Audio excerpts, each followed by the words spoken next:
Alright, what is up everyone? We are back doing another element path guide overall review. So let's get started. We're doing the tech today. So first off, we'll start off with Magna Charge, attract to attack. The new tech swapper. Come on there. So we've got the magnetic armorance path for the top, or the magnetic tuner. Magnetic tuner is more so for story mode because you can pick up enemies and it'll knock them back. And also you can do increased damage with it. And I find that story mode would just not be as, I would be much more suitable for it. Then you have magnetic armorance, which you can overheat your cannon and do an extra ball of fire when you're shooting, and it's really useful and does even more damage as well. And then the bottom, both kind of suck, to be quite honest. They're both story mode paths regardless of how you look at it. You've got static buildup, which you can drag the enemy and drop it in front of you and then shock it. Or you can do the drag racer path and drag them around and smash them through a wall or something. They're both more story mode paths. I have static buildup at the moment because I had the drag racer one for a while, so I just switched it. Both bottoms, you really can't go right, to be honest. But overall, love Magna Charge. He's a great addition to the tech team. Phenomenal. He can also conjure up metal objects on his head with the magnetizing polarized attack without having to actually have an enemy to pick up. It's really cool. He can even pick up the dudes with the shields. Very useful. His gun's brutal. The bottom is incredibly fast and useful. Just overall a great Skylander, so a must buy. Oh, now we've got probably one of my favorites of Swapforce right now, hands down. Spire Eyes. It's classified. This dude is ridiculous, man. Oh, God. Alright, so for the top, you've got the Web Spinner path or the Shock Spy path. Shock Spy path is all about big pulse bombs, which are meant to do damage to enemies in general. So that is more the story mode path. I have the Web Spinner path, which is incredibly useful. You can basically freeze enemies and stuff by shooting this web at them and make a cocoon out of them, and it's so awesome, man. It's great. And let's see what else. And then we have the bottom paths. We have the Fire Tech path and the Electro Tech path. Originally I thought fire was better, but because you just sit there and just have to move the flame like this, you're a sitting duck. But the Electro Tech path, thanks to some of my observant subscribers and viewers, you hold the attack down and you can shoot, and then you come up in the air, and then you can go back down and blast like a beam. It's hard to explain, but basically you get more for your bang for your buck. And the laser path, in my opinion, is better overall, because you get to shoot a lot more out of it, and you get more out of it than just spewing a really powerful flame at people. But dude, this guy is a must-buy. He's probably my top 5 new Skylanders that I own for Swapforce. He's just so good. I'm going to say top 10 at the moment, but I think he's in the top 5. But he's just so good, man. I can't state that enough. He is so versatile. What the heck is this? Is this a chip in the paint? Oh, that's a bummer. Yeah, but he's so versatile. The bottom is so overpowered because you put it on anyone, you can fly up in the air and do that huge laser beam attack and then come back down. I do it on bosses all the time, and he's just so great.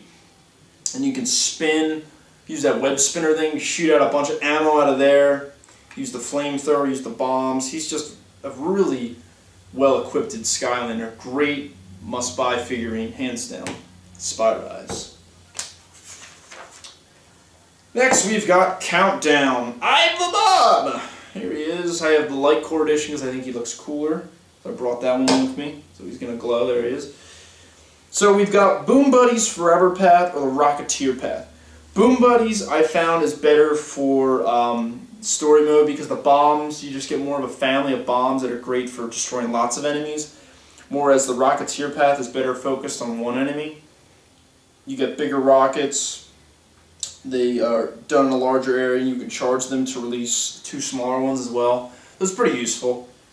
He's a lot of fun. He's more so a character that I recommend as like a maybe character. He's just like Zulu and just like Grim Creeper. They're fun, but they're not necessary. You don't really need them in your arsenal. I like him though. I just wanted to own them all anyway. But yeah, he's not amazing, but he's not terrible either. He's not like Wrecking Ball, who I hate. So yeah, so take it as you will. There's Countdown. Next up, we've got Series 2 Heavy Duty Sprocket. There she is with her golden tank goodness. Don't let the figures design fool you. I don't like her gameplay. I'll get to that though. So the paths, you've got Gearhead Path, which is very focused on the tank. Very useless for PvP. I'm just going to state that right now. Operator Path, you get some great combos. Your Betty Mines can now deploy 3 at once. And you get a better wrench. It's the must path, the must go-to path. The go-to path, sorry. And the WoW Pal, God, I don't know. Honestly, I think it's stupid. The fact that you have to wait so long just to charge a beam up for a couple seconds, it's like, really, Activision, it's the best you could do? Like, I don't know. I'm appreciative of everything they've done and stuff, but that was an awful WoW Pal in my opinion. It just was so lame, man. Like, it just takes forever to do. It's not going to be useful in player versus player because it's going to take too long. I just don't see it working. But, yeah, I'd say the Series 1, a great buy. Series 2, not so much because the WoW Pal really isn't worth it. I'm just going to straight up say it. But you can argue that with me in the comments, go for it, but I don't like her. Her Series 2 at least, I don't like it at all. I don't think it was worth getting rid of Boomer, but that's just me. And another series, new Series 1, we got Series 3, Big Bang Trigger Happy. No gold, no glory. On his big rocket. So we've got the Golden Frenzy path, which you get more better pistols, and you get the charged up beam, and also the bullets bounce all over the walls, which is pretty useful. Or you can go Golden Money Bags. That's always been my go-to path. It's phenomenal. First time I ever played him with the first game, that was a must-have path. But now, like his new WoW Pal, I don't really like the whole rocket thing, because kind of like Sprocket, it takes forever.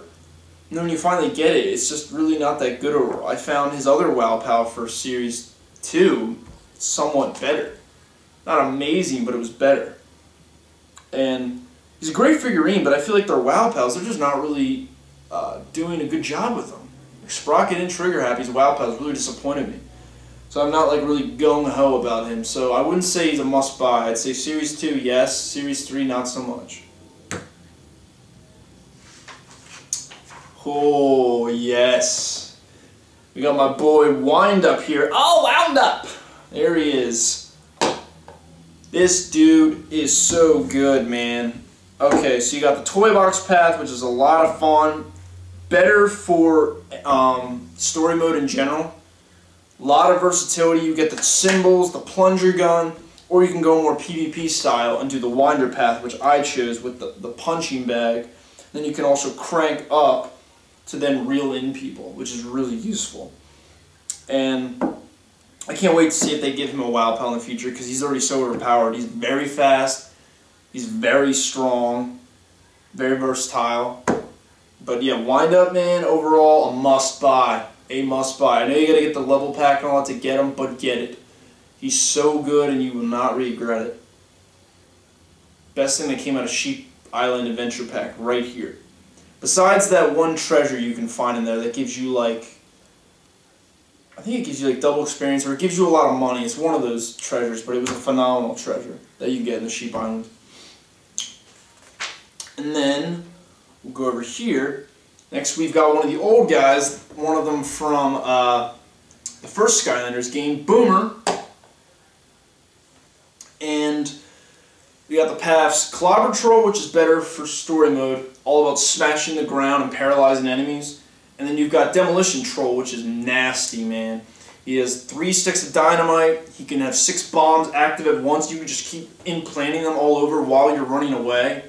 He's so good, man. He's been one of my favorites for a while. Very underrated, and he's like one of the ugliest figurines that ever come out in the industry with the game, but ironically, he's now one of the most sold-out figurines that you can't find anywhere. So what does that tell you? Looks can be deceiving, but he is a must-buy if you can find him, that is. Because you missed out. No, I'm just kidding, but he might have actually. And then what do we got here? We have Series 2 Drill Sergeant. What can I say about him? Well, you have the Mega Dozer path, which focuses more on your charging abilities. And then you have the Battle Dozer, which I prefer more, where you get to shoot the huge atomic, like, missiles, and then they blow up in the baby missiles that attack. But the Rocket path does seem like it is more story mode oriented, and I feel the Rush In Bulldozer path, Mega Dozer, is a lot more PvP oriented, so I feel that might be superior, because now with the WoW Pal of Series 2 you get an infinite amount of ammo as you're holding it the whole time, so I think the Mega Dozer is superior for Series 2. It's very useful, and the WoW Pal just keeps shooting. It's tiny damage, but it adds up fast. So the Series 2 Drill Sergeant, definitely a must-have. And who else am I missing here? Oh, how can we forget you, sir? How can we forget you? And finally, Series 2 Drobot from Giants. Alright, so you've got Master Blaster, which is probably one of the most overpowered paths to ever exist in Skylanders. The blasters do more damage, they explode on contact, and you can shoot out lasers while you're flying. And then you have the Clockwork Dragon, which is where your gears and stuff become more powerful, and you can shoot 3 at once. But I think that's more of a story mode kind of path. I like that path personally. But then you get his WoW Pal with the Series 2, and that's where you can charge up like this metal gear thing that you can hover around, and it kind of takes the whole point away from the Clockwork Dragon path. You don't really need it because you get that, and you can still have Master Blaster. Master Blaster is seriously one of the most overpowered paths to ever exist, but that is definitely the superior path in my opinion, no doubt. Series 2 Drobot, a must-buy. Great figurine, leading the pack since the beginning. Go get them if you can find them. And, oh, yeah, I almost forgot. We've got the Tech Titan of the bunch. Bouncer, deal with the wheel. There he is. So we've got the Robot Rocketeer path, which I liked for a long time because if you can spam those rockets and hit everyone all the time, it does a lot of damage. But it almost isn't fun too, because it's very monotonous and boring after a while. But you choose I-Beam Supreme, you get better finger mist bullets, you get better lasers, and then laser buddies that come out and they shoot lasers around in a circular motion when you shoot your laser eyes. So it's a lot more useful than just spamming rockets in my opinion. So I'd say the I-Beam Supreme is a great path to have in my opinion. But yeah, Bounce overall is a must-buy though. Just all the Giants are great, pretty much, and he is no exception. Great detail, great idea, nice gameplay. But I'm telling you, the rocket thing is a little overpowered if you can use it right. But yeah, so overall, Tech is making a good comeback with Swapverse, I will say, definitely. Just don't like the 2 remakes; they're not that great because of the WoW Pals. But yeah, so thank you so much for watching, everyone. Comment, rate, subscribe as always. God bless and have a great day, everyone. Peace!